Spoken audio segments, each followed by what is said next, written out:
Deus, Ele usa prerrogativas próprias para ministrar o direcionamento de como devemos dar cada passo. Desde o começo foi assim. Quando o povo saiu do Egito e caminhava, Deus deixou uma palavra de decreto estabelecida. Quando a nuvem se levantar da tenda, o povo caminha. Quando a nuvem parar sobre o tabernáculo, o povo fica parado. Se for um dia, o povo para um dia. Se forem 2 dias, o povo para 2 dias. Se for uma semana, o povo para uma semana. Se for um mês ou mais, o povo para um mês ou mais. Então nós precisamos ser ensinados todas as coisas para que a gente possa, apesar de todos os propósitos que nós estamos estabelecendo, esses propósitos precisam ser somados a coisas maiores ainda do que propósitos. Criar um mecanismo, um estilo de vida que se adeque plenamente à vontade de Deus para as nossas vidas. E a vontade de Deus para as nossas vidas nem sempre é o que nós gostaríamos ou o que pensamos. Em Lucas, no capítulo 9, 46 e 48, diz: E suscitou-se entre eles uma discussão sobre qual deles seria o maior. Mas Jesus, vendo o pensamento do coração deles, tomou uma criança, pô-la junto a si, e disse-lhes: Qualquer que receber esta criança em meu nome, recebe a mim. E qualquer que me recebe, a mim recebe aquele que me enviou. Porque aquele que entre vós for o menor, esse mesmo é grande. São ensinamentos extremamente desafiadores. Como é que eu posso admitir no natural, quanto mais eu me torno pequeno, eu me torno maior? Mas ele está falando em relação a um caráter adequado, a um caráter aprimorado, a um caráter trabalhado. A Bíblia fala sobre o ministério da reconciliação. A Bíblia fala que é um ministério porque tudo em nossas vidas, no que diz respeito às coisas de Deus, precisam ser construídas. Elas não acontecem, elas são construídas. Então eu preciso construir um estilo de vida através do qual eu saiba que eu posso me relacionar com Deus todos os dias, porque a minha vida está adequada a um programa construído que objetivou permitir esse relacionamento. Receber a Jesus. Quem aqui já recebeu a Jesus? Então analise bem isso. Receber a Jesus como Salvador e Senhor é algo que precisa de reavaliação. Precisa de quê? Para muitas pessoas. O que é receber? O que é segui-lo? Quando se recebe um instrumento de mudanças. Algo que vai mudar a nossa história. Jesus veio com um propósito redentor. O plano de Deus teve um propósito, uma atitude de Deus em amar e cumprir esse propósito, e uma obediência de Jesus em fazer com que esse propósito chegasse até nós. Então quando ele chega em nossas vidas, ele precisa criar um verdadeiro rebuliço, mudar a nossa história, construir coisas diferentes. Recebê-lo e segui-lo precisa de uma avaliação muito séria. As formas vivenciais das coisas do reino fogem à naturalidade da vida, muito embora precisa ser vivida naturalmente. Fogem do natural, mas precisam ser vividas naturalmente, ou seja, com uma construção que permita que servir a Deus seja rotina para nós. Servir a Deus, obedecer a Deus seja metodologia de vida para nós. Um estilo novo que nós criamos para glorificar a Deus em nosso caminhar. Jesus foi muito claro. Jesus cumpriu em obediência tudo que o Pai mandou. E ele declarou: eu glorifiquei ao Pai, consumando tudo que ele me mandou fazer aqui na terra. A glorificação advém de um processo de obediência. No texto que nós lemos, Jesus tomou uma criança, num exemplo muito simples, contudo muito profundo. Tomou uma criança e diz: quem não se tornar sem a maldade dessa criança, não pode ver o reino. Uma coisa muito simples, mas de uma profundidade singular, extraordinária. Porque nós temos que avaliar uma coisa: será que eu preciso me esvaziar tanto assim para ter a visão do reino? É preciso.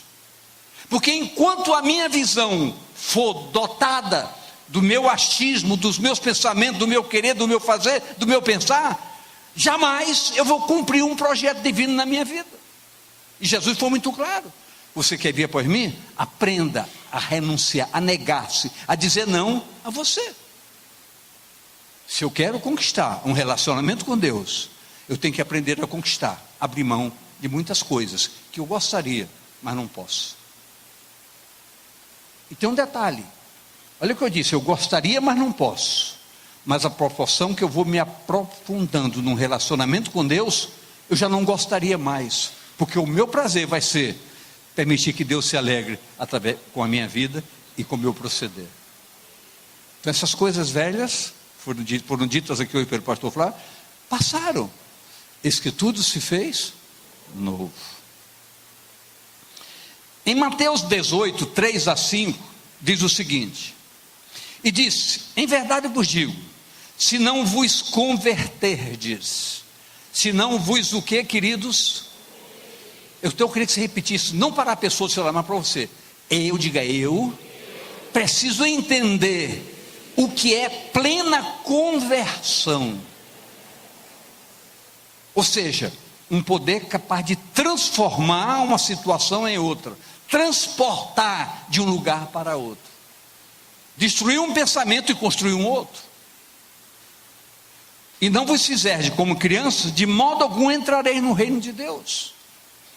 Palavras textuais, palavras qualificadas. E diz mais: portanto, aquele que se tornar humilde como esta criança, começou Jesus a esclarecer o que significava ser igual a uma criança. Se não se tornar humilde como esta criança, portanto, aquele que se tornar humilde como esta criança, esse é maior no reino dos céus. E qualquer que receber em meu nome uma criança tal como esta, a mim me recebe. Então você observa que Jesus começou a construir entendimento. Apenas não pegou uma criança e disse: você não se torna, mas ele quer mostrar como se tornar como uma criança, na humildade, na simplicidade, porque só se permite obedecer quando se tem humildade. Quando se tem humildade. Uma vez eu liguei para um irmão daqui, que ele sumiu. Eu liguei para ele: fulano, estou sentindo só falta, nunca mais lhe vi. Não, você não me viu, e daí? Você não tem nada a ver com isso. Foi a resposta que ele me deu. Pior que ele tinha razão, eu não tinha nada a ver com isso. Mas um dia ele me pediu perdão por causa disso, porque eu tinha a ver com isso. Sabe por que eu tinha a ver com isso? Porque quando Deus coloca um rebanho em nossas mãos, Ele nos cobra. Ele nos cobra. O que nós fazemos com vocês, o que nós ensinamos para vocês, Ele nos cobra.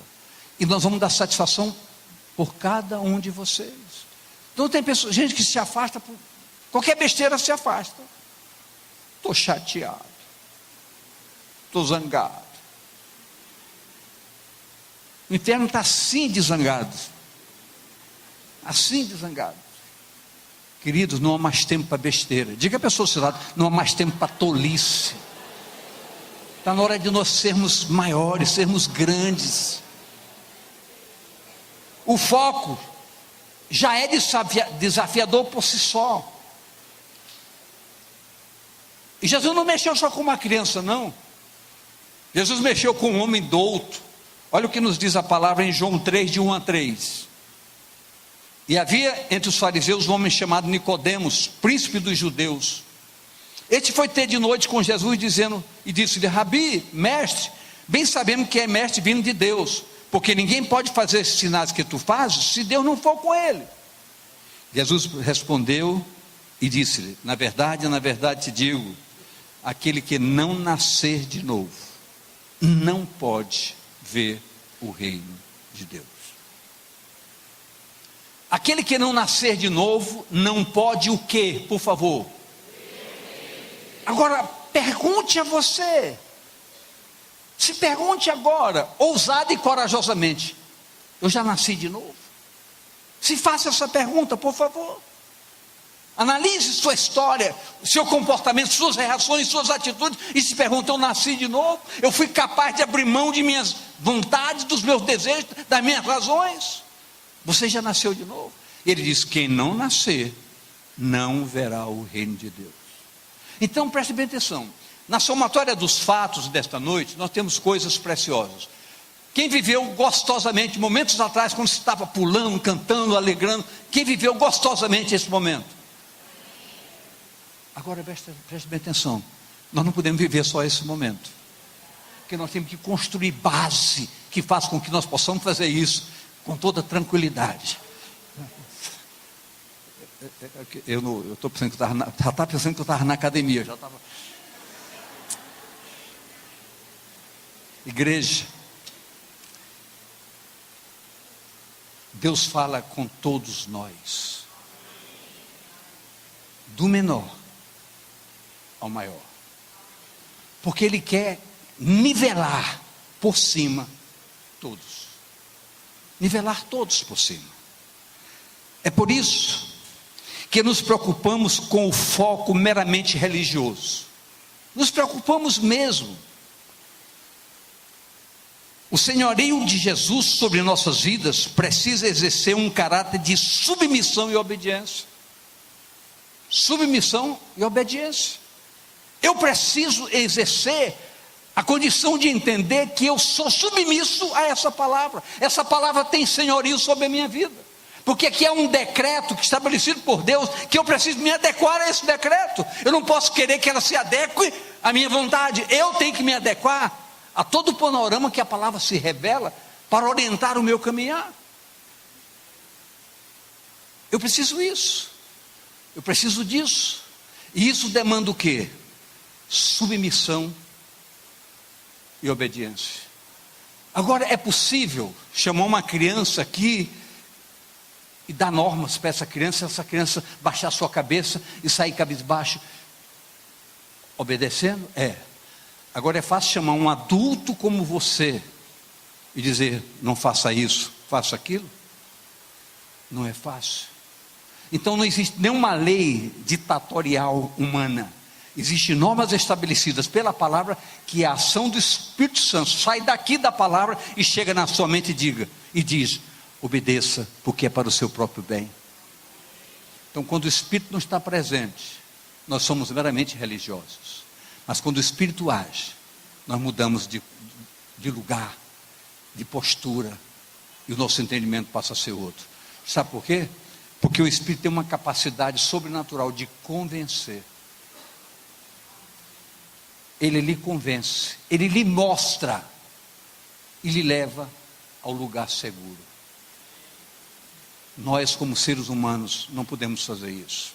É por isso que o foco fundamental de qualquer ministração não pode fugir nem para a direita, nem para a esquerda, da palavra de Deus. A palavra é o norte diretivo para todos nós. Um caráter de submissão e obediência à sua palavra. Isso mexe com a liberdade do eu, do meu eu, do nosso eu, do seu eu. Isso mexe. Quando se fala em submissão, subordinação, o seu eu é aviltado. E isso não é bom para nós. Nós não gostamos disso. Mas quando a religiosidade prevalece, isso nos enriquece, nos fortalece. Eu só gosto disso, eu quero aquilo, tem que ser como eu gosto. A palavra é diferente. A submissão mexe com o eu para o outro lado. promovendo, contudo, um padrão referencial de vida e gerando prazer em mudar. Você sabe o que significa prazer em mudar? Preste bem atenção, quando nós temos compromisso com Deus, nós temos ainda muitas mazelas naturais. Comigo acontece isso. E quando eu consigo abrir mão de algo que eu fazia disso, de hoje em diante eu não faço mais, isso me dá prazer. Eu abri mão por um propósito: glorificar a Deus e obedecer a sua palavra. É isso que constrói a submissão e a obediência e nos faz mais que vencedores. Paulo, o apóstolo Paulo, foi um pouco mais longe na sua ousadia. Olha o que disse Paulo, 1 Coríntios 1, 18 e 19. 1 Coríntios 1, 18 e 19.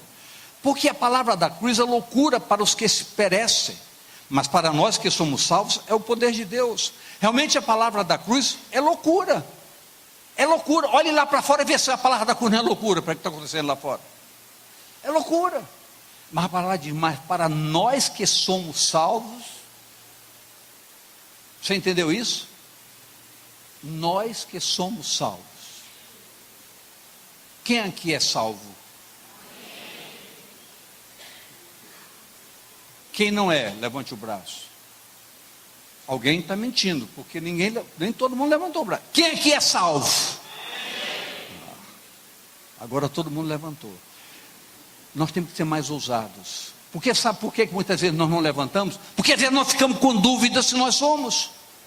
Ficamos com dúvidas. Sabe o que é dúvidas? É falta de certeza. Sabe o que é falta de certeza? Falta de relacionamento com Deus, de consciência de como se trata com Deus. O que nos leva a isso? Comportamento. Nosso comportamento, nossas atitudes, os valores que nós atribuímos às nossas vidas. Os valores. O que é importante para nós, o que não é importante para nós. Isso tudo extrapola o natural de nossas vidas. Porque está escrito: destruirei a sabedoria dos sábios e aniquilarei a inteligência dos inteligentes. Então, nós estamos vendo então que todas essas coisas que focam a palavra como referência extrapolam o limite natural do nosso entendimento. Receber a Jesus, diga comigo, eu preciso entender o que é receber a Jesus. Preciso entender isso mais categoricamente. Receber a Jesus é uma dádiva de privilégios, é uma ação do poder da graça de Deus em nossas vidas que se torna capaz de fazer em nós a criação de um padrão referencial. Então quando você fala, quem é salvo? Eu tenho um padrão referencial. Eu estou salvo porque eu recebi a Jesus como Salvador e Senhor da minha vida. Mas como é a sua vida? Sua vida não reflete que você é um salvo. Onde é que está o padrão referencial? Quando Moisés conversou com Deus assim, com muita ousadia, ele disse: Senhor, que a tua presença vá conosco. Porque se a tua presença não for, não nos manda nem ir. Moisés tinha cara tirada que a gente acha até se impressiona. Moisés chegou e disse: olha Deus, tu colocar todo esse povo para eu conduzir, e esse povo está desobedecendo, quer saber de uma coisa? Me mata, mas não me deixa levar esse povo mais. Moisés disse isso para Deus. Aí Deus: calma, escolhe 180 varões aí para te ajudar. Mas Moisés chegou a dizer: prefiro que tu me mates do que tu me cobre conduzir um povo numa jornada que tu queres, ao modo que tu queres. Então, queridos, padrão referencial de vida que eu tenho que viver Então Moisés disse a Deus: se tua presença não for conosco, não me faça subir.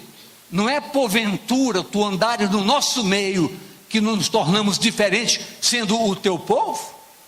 Então o que faz me identificar como um homem de Deus, não é por ter 1 metro e tanto, não é por ter pesar tantos quilos, não é nada disso, não é por ter cabelo, que cor?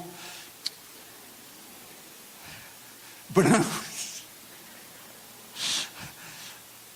que me faz melhor, é saber que o foco, a luz da tua presença, se acende na minha vida. Essa é a diferença. Então a palavra diz, o padrão referencial, ele é construído com propósitos, com atitudes, com comportamentos, com a maneira com que nos conduzimos, nos comportamos, etc, etc, etc. Vamos fazer uma comparação rápida. João 3,16. João 3,16.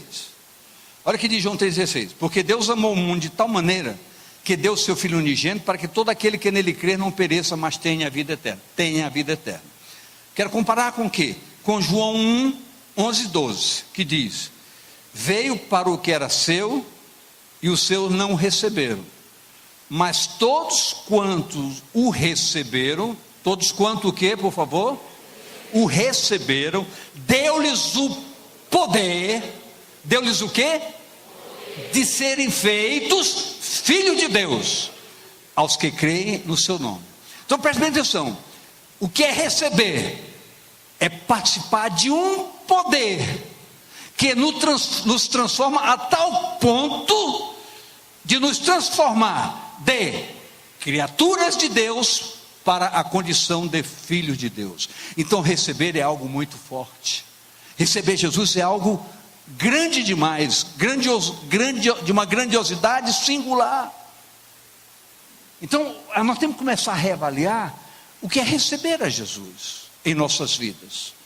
Faz mudar a nossa história, faz mudar toda a nossa área comportamental, faz nos fazer pensar onde estão as nossas prioridades, as nossas razões, as nossas justificativas. Nós queremos justificar tudo. Porque você não tem aparecido. Deus sabe que eu estou muito ocupado. Deus sabe que você está muito ocupado, sim, é verdade, com besteiras, com filmes pornográficos, etc, etc. Mas sabe de coisa, você tem tempo para tantas coisas e deixa Deus de lado tantas vezes. Você está falando comigo? Estou. E comigo também. O Evangelho é simples e ao mesmo tempo confrontante.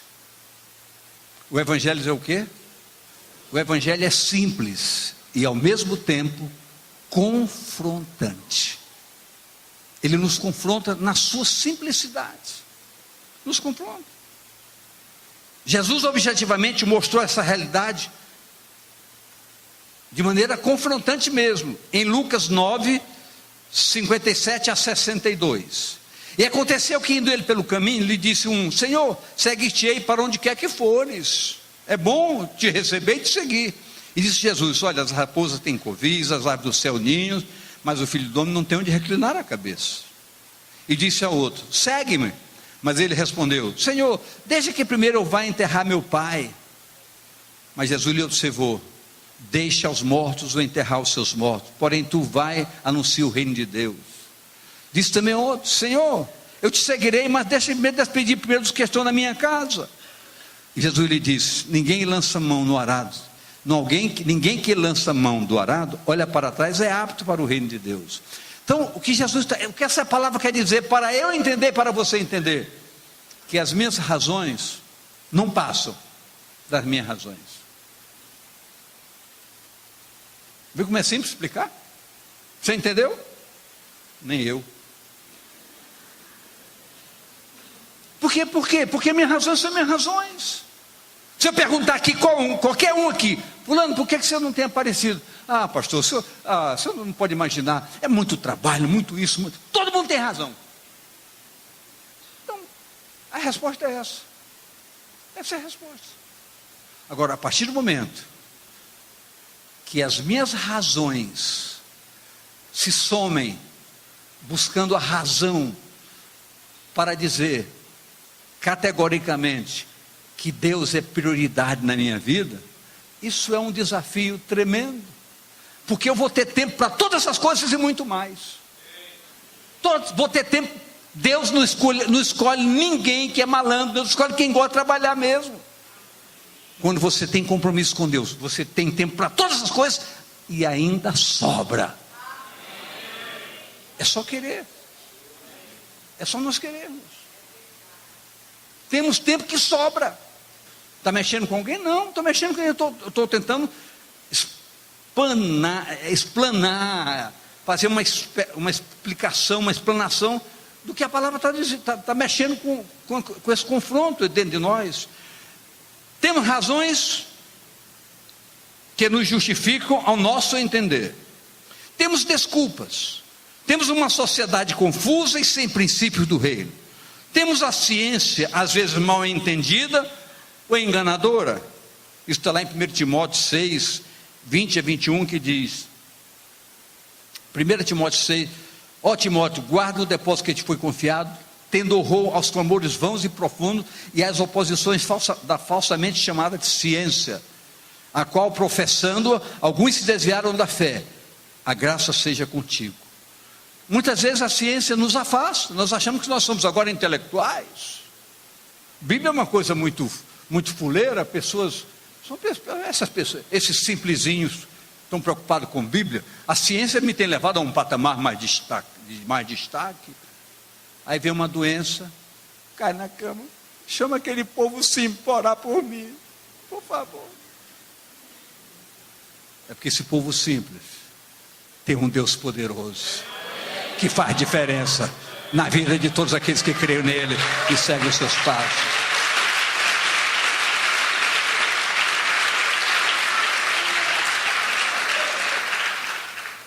Temos liberdade, e Jesus sempre mostrou que essa liberdade está aberta para todos nós.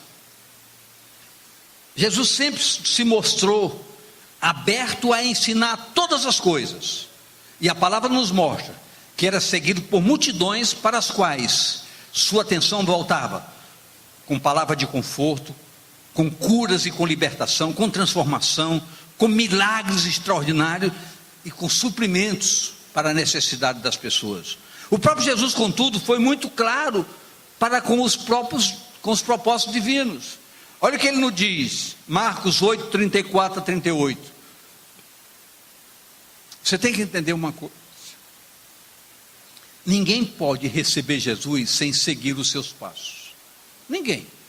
Quando a gente tem uma convicção de que recebeu a Jesus, a gente tem prazer em seguir os seus passos. Se eu perguntasse para o pastor Flávio, que falou no Tadel na primeira etapa, no primeiro horário, perguntar para ele qual foi a satisfação que ele sentiu em ministrar a palavra, ele vai me dizer, ele pode querer me dizer alguma coisa, mas ele não vai conseguir traduzir, porque ninguém pode traduzir a satisfação que a gente tem, está mexendo com as coisas de Deus, porque não dá para explicar. E não adianta, não é demagogia, você não vai entender, porque nós não sabemos explicar. O prazer que se tem de dizer, estou aqui ministrando a palavra de Deus. Não existe palavra para traduzir o que está dentro da gente, no índice de satisfação que nós sentimos em fazer isso. Ninguém consegue explicar. Não dá para explicar. São recompensas que são muito fortes, não dá para explicar. Então, e chamando a si a multidão com seus discípulos, disse: se alguém quiser vir após mim, negue-se a si mesmo e tome a sua cruz e siga. Ou seja, se alguém quiser seguir-me, se alguém quiser o quê? Neguem-se. Ninguém pode segui-lo. Para que eu o aceite, eu tenho que segui-lo. E ninguém pode segui-lo sem negar-se. É inadmissível, pastor Jefferson. Ninguém pode seguir sem negar-se. Porque eu vou ter minhas razões várias. Várias razões eu vou ter. Eu vou construir uma história de razões. Olha mais, Porque qualquer que quiser salvar a sua vida, perderá. Mas qualquer que perder a sua vida por amor de mim e do Evangelho, esse salvará. Ou seja, quem abrir mão das suas prerrogativas, vai perder alguma coisa, mas vai ganhar excelência. Então são comparações que têm que ser feitas. Então nós temos que entrar fundo na palavra, para deixar de usar só a superficialidade dela. Pois, que aproveita o homem ganhar o mundo e perder, que adianta o homem ter todas as suas satisfações. Eu sou bonitão da cidade, conquisto, faço como eu quero, aquela já passou na minha mão, conquistei meus espaços. Mas a Bíblia diz, no final de tudo isso, hoje à noite pedirão a tua alma, e tuas conquistas serviram para quê? Então, queridos, vamos pensar. Jesus disse, quem perde, ganha. Quem abre mão, conquista. Na lei divina, é perdendo que se ganha. É uma coisa muito diferente. O que darei ao homem pelo resgate da sua alma? Porquanto qualquer que entre nessa geração adúltera e pecadora se envergonhar de mim, das minhas palavras, também o Filho do Homem se envergonhará dele, quando vier na glória do seu Pai, com seus santos anjos. Não basta seguir-me. Jesus foi muito claro, não basta seguir-me. João 6, 54 a 57, só para a gente arrematar um pouco. Quem come a minha carne e bebe o meu sangue, tem a vida eterna, e eu ressuscitarei no último dia. Porque a minha carne verdadeiramente é comida, e o meu sangue verdadeiramente é bebida. Quem come a minha carne e bebe o meu sangue permanece em mim, e eu nele. Assim como o Pai que vive e me enviou, eu vivo pelo Pai. Assim quem de mim se alimenta, também de mim viverá. Então receber-me significa se alimentar de mim, viver de mim. Isso, queridos, não é um sanduíchezinho qualquer não. Isso é com carne bem gorda, cheia de banha, pesada, para você digerir com calma.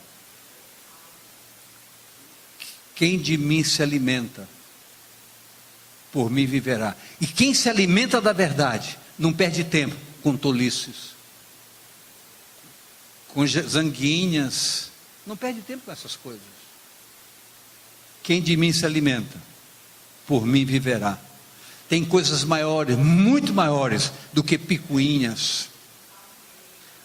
A picuinha mexe com a gente, mesmo com toda a maturidade que a gente tem. A gente é cheio de razão, de aborrecimentozinho. Estou zangado. E quando a gente zanga, não fala, dá as costas. Aí se torna criança ao contrário. Não é aquela criança que sem maldade, mas a criança. Igreja, é hora da verdade. Chega.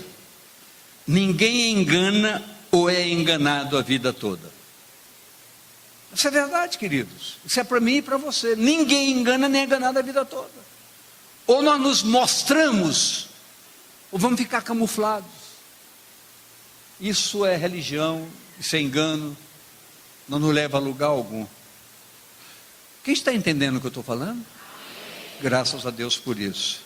É preciso que o nosso foco seja direcionado à plena verdade. Qual verdade? Eu quero concluir dizendo qual é a verdade. Deuteronômio 30, 11 a 15. Preste bem atenção nesse texto, por favor. Porque este é o mandamento que hoje te ordeno. Te não é encoberto, e tampouco está longe de ti. Não está no céu, para dizer, quem subirá por nós ao céu, que nos traga e nos faça ouvir, para que o façamos. Nem tampouco está além do mar, para dizer, quem passará por nós além do mar, para que nos traga e nos faça ouvir, para que o façamos. Porque esta palavra está muito perto de ti, na tua boca, no teu coração, para a fazeres. Veis aqui hoje, te tenho proposto, vida ou bem, morte ou mal. Queridos, você já viu isso talvez algumas vezes, talvez não tenha nem lido isso, porque está lá na Pentateuco, no último livro. Mas é como se eu dizendo: ei, eu coloco diante de ti, meu irmão, minha irmã, um desafio hoje à noite. A palavra está bem perto de ti, eu coloquei o meu Espírito dentro de ti. A palavra está bem disponível. Decida o que você quer: vida ou morte, mal ou bem. É uma escolha. Deus, até nisso, Deus é bom, que Ele não impõe, Ele disponibiliza decisões. É o próprio Jesus dizendo ao nosso ouvido. Eu queria que você ouvisse de ouvido, de pé, por favor. João 4, 13, 14. Jesus respondeu e disse: qualquer que beber desta água tornará a ter sede. Mas aquele que beber da água que eu lhe der, nunca mais terá sede. Porque a água que eu lhe der, se fará nele uma fonte de água a jorrar para a vida eterna. Se você quer essa palavra, se você quer entender que receber Jesus e segui-lo demanda atitude diferenciada, faça com que essa água jorre para a vida eterna, porque ela vem do trono da graça, do altar soberano de Deus para a sua vida.